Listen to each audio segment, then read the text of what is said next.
আসসালামু আলাইকুম।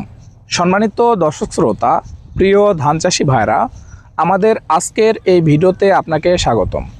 সম্মানিত দর্শক শ্রোতা, আমাদের আজকের এই ভিডিওতে আলোচনা করব আমন মৌসুমের সবচেয়ে সেরা 10টি উচ্চ ফলনশীল উন্নত জাতের বৈশিষ্ট্য সম্পর্কে।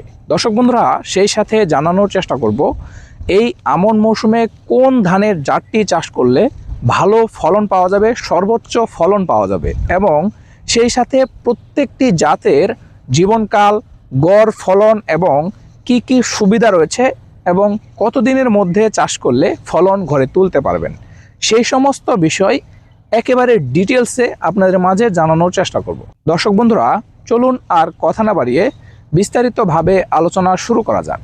আলোচনা শুরু করার আগে আপনারা যারা কৃষিকে ভালোবাসেন, কৃষি কাজের সাথে সম্পৃক্ত আছেন, তাদের কাছে একটাই রিকোয়েস্ট থাকবে, আমাদের এই চ্যানেলটি সাবস্ক্রাইব করে আমাদের পাশেই থাকুন।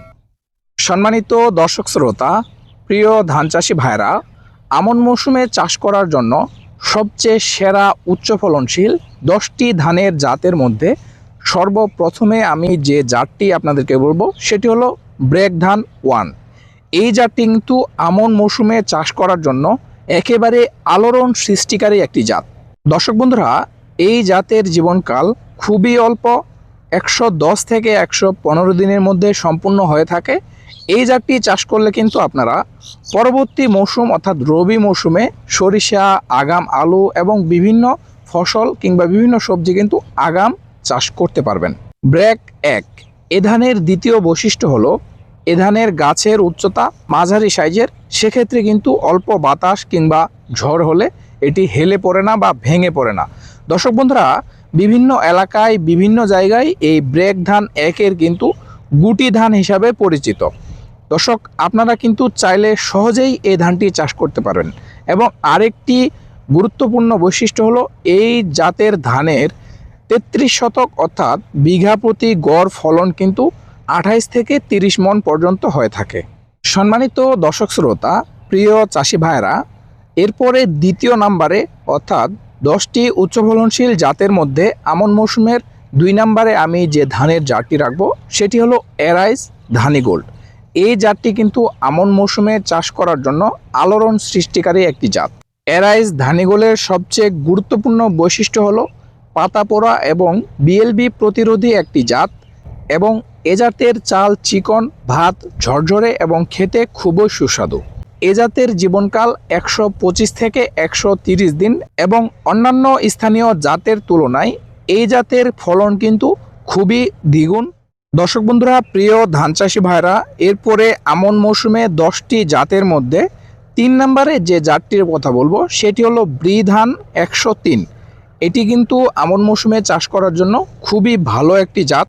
33 শতক অর্থাৎ 1 বিঘা জমিতে এ ধানের গড় ফলন 20 থেকে 25 মণ পর্যন্ত হয়ে থাকে। দর্শক, আপনারা চাইলে সহজেই এ ধানের জাতটি চাষ করতে পারেন।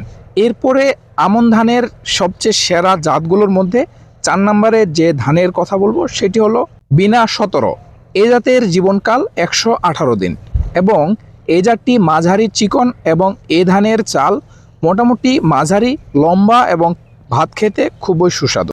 এই জাতটি বাতাস ও খরা সহনশীল অর্থাৎ হালকা বাতাসে হেলে পড়ে না এবং 33 শতক অর্থাৎ 1 বিঘা জমিতে এ জাতের ফলন 18 থেকে 20 মণ পর্যন্ত হয়ে থাকে। সম্মানিত দর্শক শ্রোতা, প্রিয় ধান চাষি ভাইরা, এরপরে আমন মৌসুমে চাষের জন্য যে জাতটির কথা বলবো সেটি হলো ব্রি 87। এ ধানের গড় জীবনকাল 127 দিন। এ ধানের চাল ঝরঝরে এবং ভাত খেতে খুবই ভালো এবং এ জাতটির গড় ফলন 33 শতক অর্থাৎ 1 বিঘা জমিতে 22 থেকে 25 মণ পর্যন্ত হয়ে থাকে। দর্শক বন্ধুরা, প্রিয় ধান চাষি ভাইরা, আমন মৌসুমে চাষ করবেন এবং সাথে পোলাও ও বিরিয়ানি খাবেন, ঠিক এমন একটি জাতের কথা এবার বলবো সেটি হলো ব্রি 34। এ ধানের গড় জীবনকাল 135 থেকে 140 দিনের মধ্যে সম্পূর্ণ হয়ে থাকে এবং এ জাতটির 33 শতক অর্থাৎ 1 বিঘা জমিতে গড় ফলন 14 থেকে 18 মণ পর্যন্ত হয়ে থাকে। দর্শক বন্ধুরা, প্রিয় ধান চাষি ভাইরা, এরপরে আমন মৌসুমে আপনারা যদি হাইব্রিড ধান চাষ করতে চান সেক্ষেত্রে এরাইজ 1619 এবং উইন 207, অথবা এর সাথে রয়েছে ব্র্যাক ধান 10। এই তিনটির মধ্যে যে কোনো একটি হাইব্রিড জাতের ধান আপনারা আমন মৌসুমে অনায়াসে চাষ করতে পারেন। সম্মানিত দর্শক শ্রোতা, প্রিয় ধান চাষি ভাইরা, আমাদের বাংলাদেশে বিভিন্ন অঞ্চলে বন্যা কবলিত এলাকা বা হাওর কিংবা নদী বান্ধব যে জায়গাগুলো রয়েছে, যেগুলোতে সহজেই ধান পানির নিচে তলিয়ে যায় এবং ধান নষ্ট হয়ে যায়, এরকম যাতে ধান নষ্ট না হয় এর জন্য কয়েকটি জাত রয়েছে আমন মৌসুমে, সেগুলো চাষ করতে পারেন। যেমন বৃধান 51, এটি পানির নিচে প্রায় 15 দিন পর্যন্ত থাকতে পারে। এরপরে রয়েছে বৃধান 52, এটিও পানির নিচে প্রায় 15 দিন পর্যন্ত থাকতে পারে। এরপরে রয়েছে বৃধান 89, এটিও পানির নিচে ঠিক 15 দিন পর্যন্ত থাকতে পারে। এরপরে রয়েছে বীণাধান 11, যেটি পানির নিচে সর্বোচ্চ 25 দিন পর্যন্ত থাকতে পারে। দর্শক বন্ধুরা, এই সকল জাতের জীবনকাল কিন্তু মাত্র 145 দিন। প্রিয় ধান চাষি ভাইরা, এ সকল জাতগুলো আপনারা সহজেই বন্যা কবলিত এলাকায় চাষ করতে পারেন, এক্ষেত্রে কোনো সমস্যা হবে না ইনশাল্লাহ।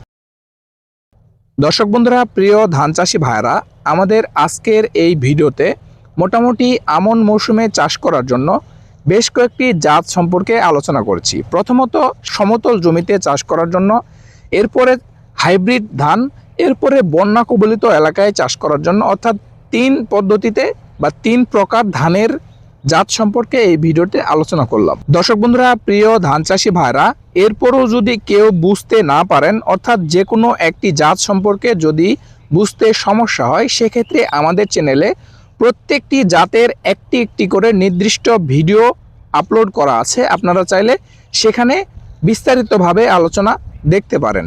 দর্শক, আমাদের আজকের এই ভিডিওটি এ পর্যন্তই।